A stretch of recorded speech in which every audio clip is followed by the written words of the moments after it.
নামে যান ওটার মধ্যে যেভাবে করতেছে। হ্যাঁ, আমরা পুরো ঢাকা থেকে এসে মারা খাইতে। সবাই মারা খাইতে আইছে, কিন্তু আমরা মারা খাইতে আইছি ঢাকা থেকে। ভাই এতক্ষণে আমি বাড়ি যাইতে পারতাম, বাসে যাইতে পারতাম। ঠিক আপনার এক্সপ্রেশনটা করেন। ও মাইক ভাই, টোল ছাড়াই পার হইতে হইব। Bye bye, tata. বিসমিল্লাহির রহমানির রহিম। আসসালামু আলাইকুম ওয়া রাহমাতুল্লাহি ওয়া বারাকাতুহু। এখন ঘড়িতে বাজে 6:14। এই সকাল সকাল কই যাইতেছি জানেন? জানবেন কেমন? আমি কি আপনাদের কইছি যে আপনারা জানবেন? জানেন না তো। তো যাই হোক, জানাই একটু পরে, আগে সবাই আসুক। সবার সাথে সবাই একসাথে হয়ে তারপর বিষয়টা জানাইতেছি কই যেতেছি। শীতের দিন এত সকাল সকাল কই যায় এটা অনেকেই বুঝতে পারছেন।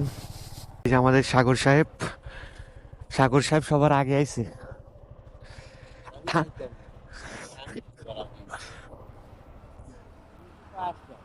কথা হইলো কি? হ্যাঁ, কথা হইলো কি, ঠান্ডা কিন্তু কম, ঠান্ডা পড়লে যাইতে পারতি না, ওদিকে আবার বেশি। আমাদের বের হতে হতে দেরি হয়ে গেল। বের হওয়ার কথা ছিল 5টা বাজে, কিন্তু এখন যাইতে যাইতে 6:30 বাজে। প্রায় 60 কিলো রাস্তার মতো বাইক চালাতে হবে। আসলে শীতের দিন তো, এই জন্য কিছু করার নাই। ঠান্ডাও কিন্তু ভালো পড়ছে। বাইক চালালে ঠান্ডা লাগবে না এটা একদমই না, ঠান্ডা লাগবেই, স্বাভাবিক। যেহেতু ঘুরতে যাচ্ছি তাই যত ঠান্ডাই হোক কোনো ব্যাপার না। রস খাবো, মাঠা খাবো, সব এক লগে খাবো। আর যেতে যেতে অনেক কথা বলবো, অনেক গল্প করবো, অনেক বেশি কথা বলবো। সবাই ক্ষমার দৃষ্টিতে দেখবেন। তো যাই, চলেন, সবার সাথে পরিচয়ও হবে আপনাদের।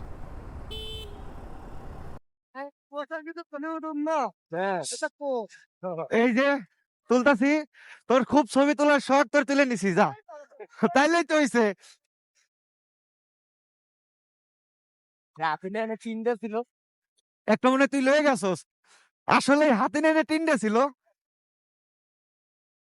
কথা হইলো, যদি ঢাকা শহরের ফিল দিতে চান তাহলে এরকম সকালবেলা বের হতে হবে, একদম ফাঁকা। এরকম ফাঁকা পেতে হলে সকালবেলা বের হতে হবে, ঠান্ডা প্রচুর। এরকম সূর্য ওঠা দেখতে চাইলে অবশ্যই আপনাকে ভোরবেলা উঠতে হবে ঘুম থেকে, কিন্তু আমরা ঘুমাইতে ঘুমাইতে 5টা, ঘুম থেকে উঠতে উঠতে 3টা। আজকে এই সূর্য ওঠা দেখে আমার কক্সবাজারের কথা মনে হচ্ছে। কক্সবাজার গেলে এরকম সূর্য ওঠা দেখার জন্য সকাল ভোরে চলে যাই। আজকেও সেই দিনটা পেয়ে গেলাম। আমার কাছে খুব ভালো লাগতেছে ওয়েদারটা, একদম মনোমুগ্ধকর। এরকম সূর্য ওঠা ঢাকা শহরের মানুষ অন্তত খুব কমই দেখে। এখন আমরা আছি হানি ফ্লাইওভারের উপর, কারণ আমরা মা হয়ে যাব মুন্সিগঞ্জ। নারায়ণগঞ্জ দিয়ে যাওয়া যায়, কিন্তু ওই পাশে রাস্তাটা এতটা বেশি ভালো না। সাগর, শুভ,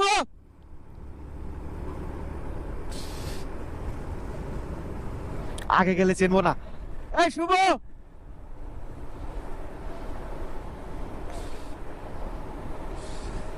সাগর, ভুল রাস্তায় চলে আইছি। সামনে দেখে নামার জায়গা নাই তো। নাই নাই, আছে। আমি তো এই রাস্তায় কখনো টোল দেই নেই, ভুল রাস্তায় চলে আইছি। টোল ছাড়াই পার হইতে হইব। বাই বাই, টাটা, আল্লাহ হাফেজ। টোল ছাড়া পার হয়ে গেছি।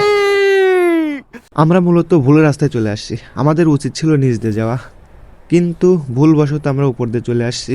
নিচ দিয়ে গেলে রোহিতপুর হয়ে এক রাস্তা মুন্সিগঞ্জ চলে গেছে, একদম ইজিলি পৌঁছে যেতাম আমরা মুন্সিগঞ্জে। কিন্তু যেহেতু উপর দিয়ে চলে আসছি, সামনে আর কোনো কাটাও নাই, আমাদের এখন শ্রীনগর হয়ে মুন্সিগঞ্জে যেতে হবে। কিন্তু প্যারা নাই, চিল, যেহেতু সবাই একসাথে আছি। ঠান্ডাও লাগতেছে অনেক, ঠান্ডা লাগলে কি হবে, ঠান্ডার দিনে ঠান্ডা লাগবে, এটাই স্বাভাবিক। কারণ মামা রোড, গাড়ি টানার মতো রোড, কিন্তু ঠান্ডার জন্য গাড়ি টানতে পারতেছি না, রিল্যাক্সে যেতে হবে। আর সকালবেলার ওয়েদারটা উপভোগ করতে করতে আমাদের যেতে হবে, কারণ এরকম ওয়েদার আমরা খুব কমই উপভোগ করি। দুই পাশে হালকা হালকা কুয়াশা, সামনে 2-1টা গাড়ি, একদম ফাঁকা বললেই চলে। এখন আপনাদের কিছু ইনফরমেশন দিই। যারা মাওয়া দিয়ে মুন্সিগঞ্জ যেতে চান তারা অবশ্যই বাউবাজার ব্রিজের পর আপনার হাতের বামে, মানে নিচ দিয়ে যে রাস্তাটা গেছে ওইখান দিয়ে যাবেন, তাহলে আপনাদের জন্য সুবিধা হবে। কারণ রোহিতপুর পার হওয়ার পর হাতের বামে একটা রাস্তা ঢুকছে, এক রাস্তায় চলে গেছে একদম আলদিবাজার মুন্সিগঞ্জ। আর যারা উপর দিয়ে যাবেন তারা শ্রীনগর হয়েও যেতে পারেন। শ্রীনগর দিয়েও আপনার একদম কাছেই আর কি, ওইখান দিয়ে এক রাস্তায় আর কি মুন্সিগঞ্জ। আর যারা নারায়ণগঞ্জ হয়ে আসতে চান তাদের নিষেধ করব, কারণ ওই পাশে রাস্তা একদমই ভালো না, অনেক খারাপ। কারণ রাস্তার কাজ চলতেছে, এই জন্য আর কি ওই পাশ দিয়ে না যাওয়াটাই ভালো। এদিক দিয়ে গেলে রাস্তা একটু বেশি, তবে রিল্যাক্সে যেতে পারবেন। আর এখানকার রাস্তা এক কথায় অসম্ভব সুন্দর। আপনারা না গেলে বুঝবেন না, না দেখলে বুঝবেন না। যখন যাব অবশ্যই তুলে ধরবো সব কিছুই। আমরা এখন আছি শ্রীনগর, সামনে গিয়ে হাতের বামে যাব, একটা ব্রেক দেব। এখানে আমরা একটু ব্রেক দিছিলাম, ব্রেক বলতে খিচুড়ি দেখে সবার মাথা নষ্ট হয়ে গেছে, তো ডিম খিচুড়ি সবাই মেরে দিল না, খেয়ে নিল। দাম অনেক কম, ডিম খিচুড়ি মাত্র 50 টাকা। খাওয়া দাওয়া শেষ, এখন আবার আলদি বাজারের উদ্দেশ্যে রওনা হলাম।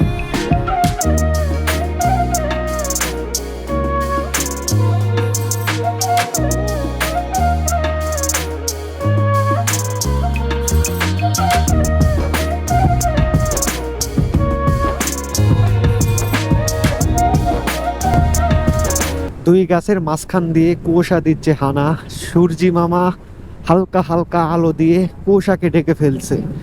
কত সুন্দর লাগছে এই সকালবেলার এই মনোমুগ্ধকর দৃশ্য দেখে, কার না ভালো লাগে।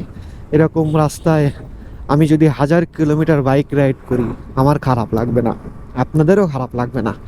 আমার সাথে আছে সাগর, পিছনে আছে জুবাইর, তার পিছে আছে তানবীর। আমরা 4 বন্ধু না 4টে বাইক 8 বন্ধু মিলে যাইতেছি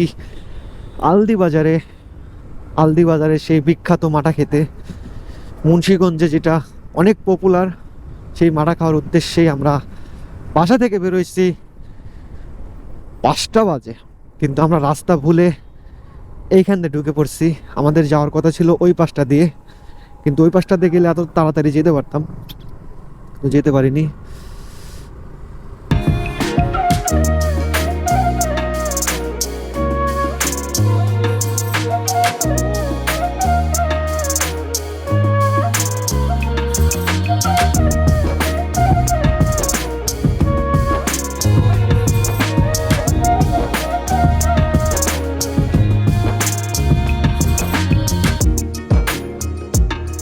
প্রায় 2 ঘন্টার মতো সময় লাগছে এ পর্যন্ত আসতে। আমরা অলরেডি আলদি বাজারের কাছে, প্রায় আর 1 মিনিটের মতো বাইক চালাতে হবে। এখানে একটু জ্যাম দেখা যাচ্ছে, কারণ দূর দূরান্ত থেকে সবাই বাইক নিয়ে মাঠা খেতে আসছে। শীতের দিন একটু বেশি ভিড় হয় এখানে, আপনারা না দেখলে বুঝবেন না। চলেন গিয়ে দেখাই কীরকম লোক হয়। এখন ঘড়িতে প্রায় 9টা 15 মতো বাজে, তারপরে সামনে গিয়ে দেখাই, বিষয়টা আপনারা বুঝতে পারবেন। অবশেষে আমাদের সেই কাঙ্ক্ষিত গন্তব্যে চলে আইছি মাঠা খাওয়ার জন্য, কিন্তু এই মাঠা খাইতে খাইতে খাইতে খাইতে জীবন সব শেষ করে দিছে। আমরা যেনতে খামু হেনে তো বীর বেশি।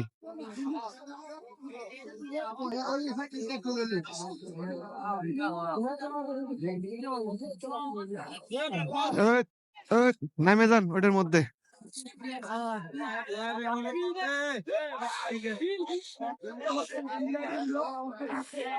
যেভাবে করতেছে এনে এত লোক হইতো না আগে, এখন হইতেছে এত লোক। হ্যাঁ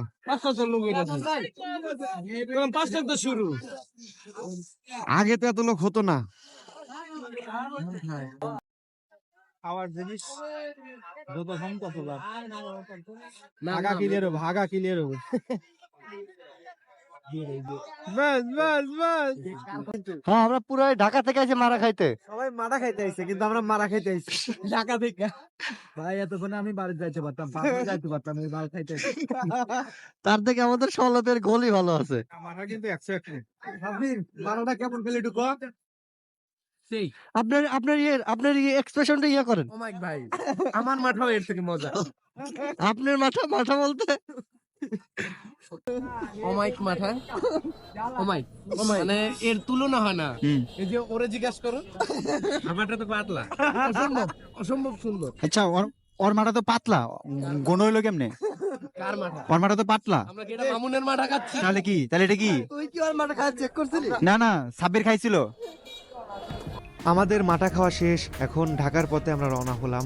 তো যেতে যেতে কিছু ইনফরমেশন না দিলে আমার ভিডিও আপনারা কেন দেখবেন, তাই কিছু ইনফরমেশন দিয়ে যাই। যারা ঢাকা থেকে আসতে চান তারা অবশ্যই 5টার মধ্যে বাসা থেকে রওনা দিবেন। সকাল 5টার কথা বলছি, কারণ এখানে আসতে প্রায় 1 থেকে 1.5 ঘন্টা বা 2 ঘন্টা সময় লাগে। আর মাঠাটা আপনার 10টা পর্যন্ত বিক্রি হয়। আর এখানকার মাঠাটা এক কথায় অসাধারণ, না খাইলে আপনারা বুঝবেন না। পার লিটারের মূল্য ছিল 150 টাকা। আমরা 5 লিটার নিয়েছিলাম, সবাই মিলে খাইছি, প্রায় 2 গ্লাস 3 গ্লাস করে খাইছি। আর পার গ্লাস ছিল আপনার 30 টাকা, আপনারা গ্লাসেও খেতে পারবেন। আর এখানে শুধু মাটা না, এখানে ছানাও পাওয়া যায়, এটাও খুব ভালো। তো আমাদের খাওয়া দাওয়া শেষ, এখন ঢাকা ফিরতেছি।